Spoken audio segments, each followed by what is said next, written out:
everyone, it's Fahan. Assalamu-aleykum. And you're listening to the Nisa Invest Tea Talk podcast.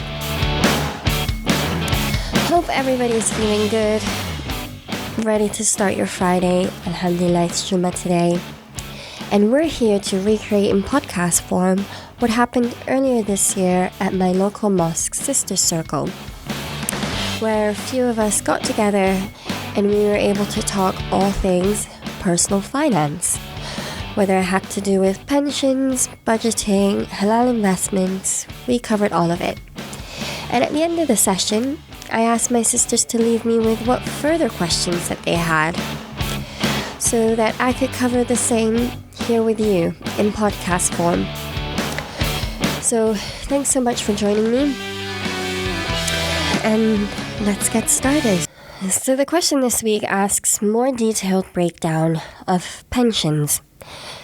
So that means that today we're going to be talking all things retirement planning.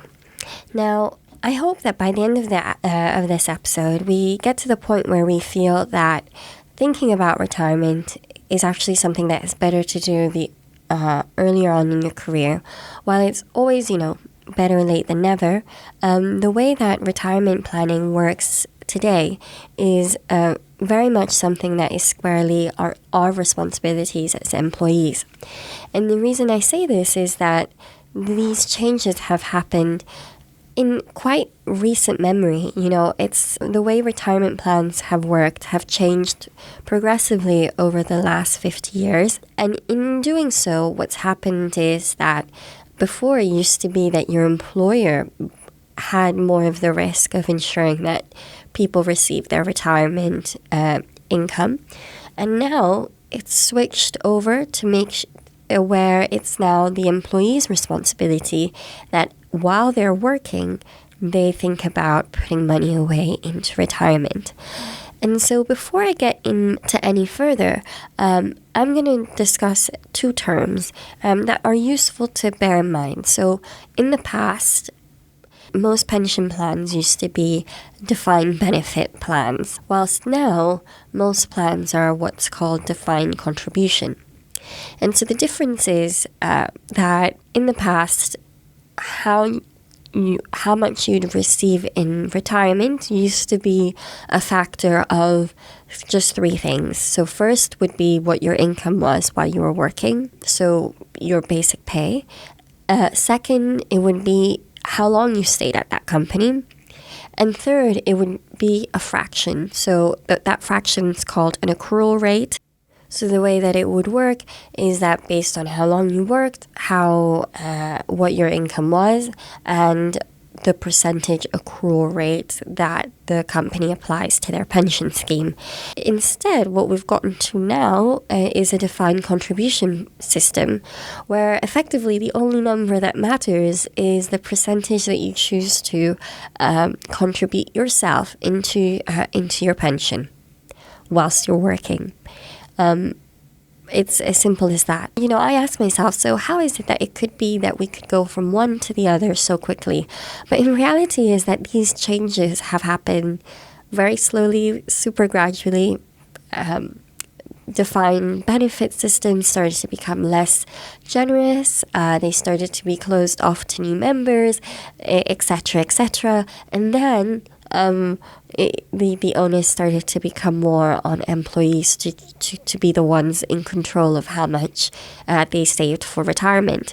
So in reality, if it really is just about one percentage number that we have to make sure that we are saving throughout our working life, setting our retirement, income in motion at the start of our careers is something that is a simple and incredibly important and transformative thing that we would be doing for our financial future. To the point that, honestly, if you'd asked me while I was at school, Fahan, how is it that pensions work? I would have looked at you and said, I think that the way they work is that you work your whole life for a company and then they are responsible for paying you a generous percentage of your salary throughout the years in which you retire. And then it turns out that when I started working and I looked at how pensions worked, it was entirely different. Like, it's the complete opposite. Instead, what happens is that you choose how much you want to put in throughout your working life. And we'll get into it. There are a lot of tax advantages in doing so. But effectively, it's something that you decide. And then that income gets invested for you. And once you retire, once you reach retirement age, you start to have access to that. And so, knowing that the onus is on us, the notes that I will be discussing today are hopefully all about how is it that we can set our retirement in motion in such a way that it ends up becoming an incredibly transformative thing that we can do for our financial future. So the first point, to address the question more about retirement savings, I feel like the first thing to think about is probably, let's answer the question, why should you prioritize your pension? Out of all the things that you could be doing with your finances, why is it that prioritizing your pension is probably the best place to start? Meaning, why is it good for us to make sure that we don't put off retirement planning into, into the future, whenever the future is. So there are three reasons I have here. So the first one is really about the time value of money, meaning what is it that happens to money that gets invested over time. It has the benefit of being able to compound. So that means that when you think about a pension or money that gets put aside for retirement, it gets put into investments. The same way that I have in the past talked about opening a stocks and shares ISA for yourself. The money that gets that you put aside for your pension gets invested over your working life. Now, what that means is that the longer it's in the market, the longer your earnings are able to compound on themselves. So in order to make sure that we let that happen, we want to make sure that we use time to our best advantage. And these statistics are like really incredibly compelling. So I've got an example. Let's do like a small scenario. And so let's say that you start saving at 25 and you keep saving up until you retire at 65. Compared to someone who starts at 35 and does the same. What ends up happening when they both reach 65 is the person who started investing 10 years earlier winds up with 50% more income at retirement than someone who started just 10 years later. So that can be the difference between starting at 25 or starting at 35, which, if we really think about it, the difference between a 25-year-old and 35-year-old doesn't seem like it should warrant having 50% more income in retirement. But that's the reality of how compounding returns work. And that's why, and I like to say, it's not really about the amount. It's about the time that you stay in the market, especially like there are obviously two variables. But what we often think is that when we're earlier in our careers, we have to make sure that we take into account the fact that we have time on our side, which is in of itself incredibly valuable. So even though, of course, the amount that you save has an impact, there's an important factor, which is time, that has an outsized impact in of itself. And so, I feel like the first thing to think about when it comes to prioritizing your retirement is to be aware of the fact that you've got time on your side. And the second bit is kind of just to think about how our lives evolve as we grow older. And, I feel that budgets are not supposed to be the same for everybody, but I feel like budgets are kind of similar for people depending on the stage of life that you're in, really. So your budget yourself might not be the same throughout your entire lifetime. And it's true that typically between the ages of 40 and 60, those are what are called your peak spending years. You see yourself having to spend a lot more. And we can easily imagine why that would be the case. You start to favor convenience a lot more, and you may be more willing to pay for it. You might have to send your children to university and that sort of thing. The bills just kind of get bigger. And so, getting into the habit or choosing to start saving for retirement earlier, maybe when you only have yourself to think about, or you're at the start of your career, setting that percentage and letting it run is something that perhaps you're best placed to do whilst you're in your 20s and 30s. And the last thing related to this point is the idea that when it comes to financial planning in general, I like to think about it in terms of percentages rather than whole amounts. And so if you think about yourself at the start of your career and you have, let's say, an entry-level position, starting to put aside a percentage towards your retirement and sticking to that percentage throughout your working life, it's not like that the amount that you're saving stays the same. You're allowing yourself and you're allowing your earnings to grow alongside your pension.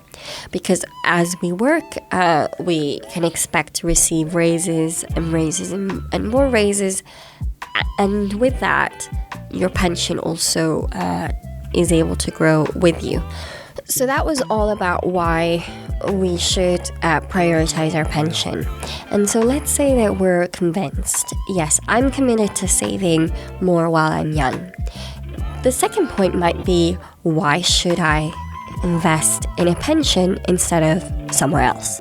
And there are many ways, that you can save outside of your pension. For example, ISAs that I referred to before. So then the question becomes, what makes pension so different? That's because no other financial product out there has the tax advantages that pensions do. And the government offers these because even though we've moved on from a defined benefit to defined contribution scheme, it's important to make sure that we're all incentivized to act in a certain way today that will help us in the future. And because no other product has these incentives, let's actually go through what these are. So by definition, saving for your pension is what's called a pre-tax contribution. So firstly, the percentage that you save into your pension, it's always a percentage of what's your gross salary. So that's before tax. And as a result, that means that the money that you choose to contribute at that level doesn't then get subject to income tax. And so that's tax relief number one. The fact that saving into your pension counts, all those contributions count as tax-free. The second bit is that as your contributions into your pension grow, that growth and the income that you get from that, from your investments growing inside your pension, that growth is also tax-free. So it's not subject to capital gains tax or dividend to income tax. And the third bit of tax relief that you get is what happens once you're at the point that you're ready to retire. And at that point, you get what's called a PCLS, which stands for pre-commencement lump sum. So that's a certain amount of money that you're able to take out on retirement that is tax-free as well. And the whole reason for this is simply to avoid people getting older and having to find themselves in a precarious situation, or their families finding themselves in a precarious situation. And so I feel like it's kind of funny because even though we've moved on from a defined benefit system all the way to the defined contribution system, where it was like, okay, now the onus is no longer on the employer, it's squarely on individuals to save. Then the government started to get antsy, and they were like, no, we have to make sure that we incentivize individuals to put money aside for when they're older, because people are living longer. And what are we going to do if we have a growing population that just doesn't have enough to survive on retirement? It's kind of like, of course, we have our families, etc., and that might not even really cross your mind, but it is something that, a government might be worried about. And so in 2012, there was a rollout of what's called auto-enrollment. So that means that if you are an employer of at least a certain amount of individuals, what the government says to you is that you have to automatically sign up the people who work for you into a company pension plan. And your employee may choose to opt out. So they may choose to opt out, but the thinking behind that is that because there is a certain level of inertia that comes from people making decisions and doing things, the thinking behind that is that people will be less likely to choose to opt out of a pension scheme than they would be to choose to opt in. And so that's where we are. We've gotten to the point where we recognize that there are all sorts of tax incentives related to choosing to invest in a pension yourself. However, it brings me to my last point, which is knowing exactly how much you should save into your pension, first of all, and second of all, how is it that we can make sure that the investments that we have through our pension are in fact invested in a halal way. And so let's get into it. So a nice rule of thumb is to want to have about 15% of your gross salary going into retirement throughout your working life. Now, of course, there are calculators out there that allow you to put in exactly how much you're earning, the percentage that you're saving as a percentage of your salary into your pension, and then it will spit out the yearly income that you can expect from your pension. And then looking at that, you can think, will that be enough for me? So that's one way of making that calculation. But another way of doing it, and this I promise you brings me to my favorite concept when it comes to personal finance, and that is the idea of employer-matched pension contribution programs. And so if you're an employer, what that means is if you offer a match to employees, what you're saying is that just because they choose to save more into a pension, you're willing to match that up until a certain percent. And so what the calculation ends up becoming is, how do I make the most of the employer match that you're offering me? So if the match program that you have is a 4% match program up to 50%, that means that in order to receive the full 4% extra from you, I would have to put in 8% myself, because you're saying that you're able to match 50% up to 4%. So putting in 9% myself doesn't give me any more than that. So how the calculation ends up becoming is that you've got your auto-enrolled amount, the amount that you have to contribute into your pension regardless, unless you actively choose to opt out. And then you've got the opportunity to make the most of a matching program. And so almost always it's the case that you should be contributing more than the amount that you are automatically signed up for. And I would recommend to make sure that you are at least saving 15% of your gross salary into a pension. But of course, if you've got a generous matching program available at your workplace, maximizing that, even if that means saving a bit more, will almost always benefit you in the long run. And what does that mean? It means that, of course, if you're contributing extra through your pension, maybe you invest less on the side, remembering everything that I said before about all the tax advantages that you get by saving through a pension rather than outside of it. And so what that brings me to it is that how is it that we then make sure that the money that we do put into our pension is invested in a way that's halal?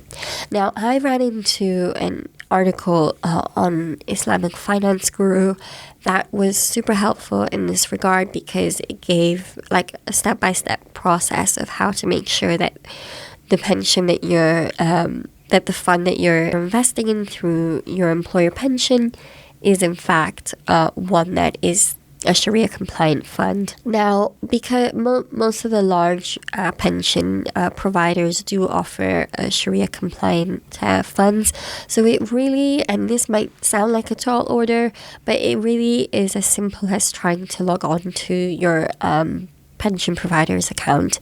So at minimum, make sure that you're able to log in. And once you are able to log in, you'll be able to see the fund that it is that you are signed up to. And it's a function of choosing to a different one that is Sharia compliant. And when you're asking these questions, you're really not even asking your employer, you're asking the pension fund that your employer has hired to manage his employees' pensions. So these would be large investment managers like Fidelity or BlackRock, that sort of thing. And so through them, you're able to effectively switch, if you need to, into a fund that is halal. And so why am I saying this is mainly to ensure that you're not deterred by saving through your employer pension program, because of the fact that the investment options may not be halal, because you're able to inquire further and find a reliable option. And so the opposite, of course, might be that you say, I'm going to save outside of my pension. But hopefully from this episode, you've seen that not only are there strong tax incentives to want to invest through your pension, there might be also the added benefit of making the most of an employer match. That is also helpful.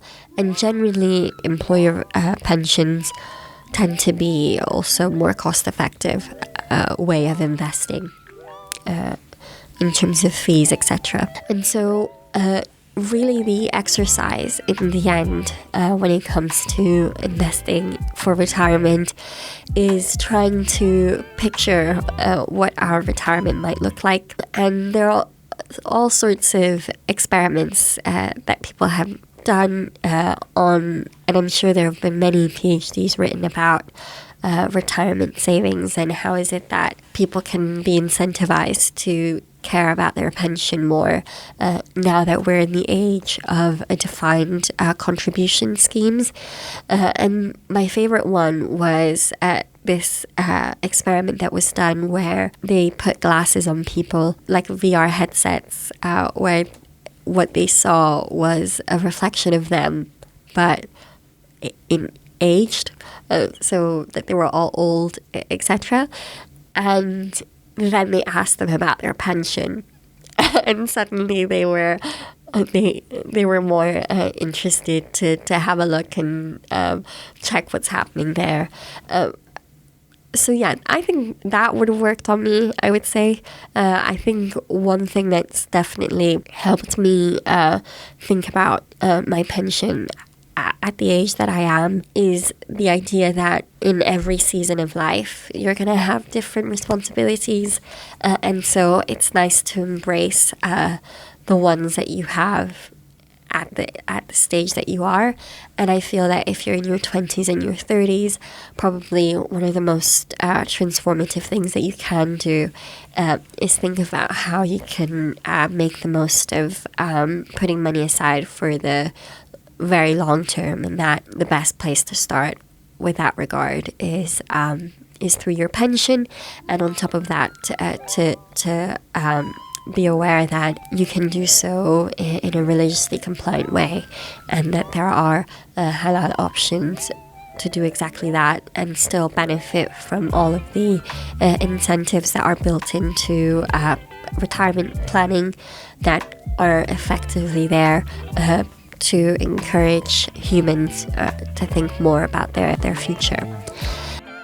So that was all I had for this week. Thanks so much for joining me. I've been Fahan Hashi. You're listening to the Nisa and Das Tea Talk podcast. I hope to see you next Jummah. Bye for now.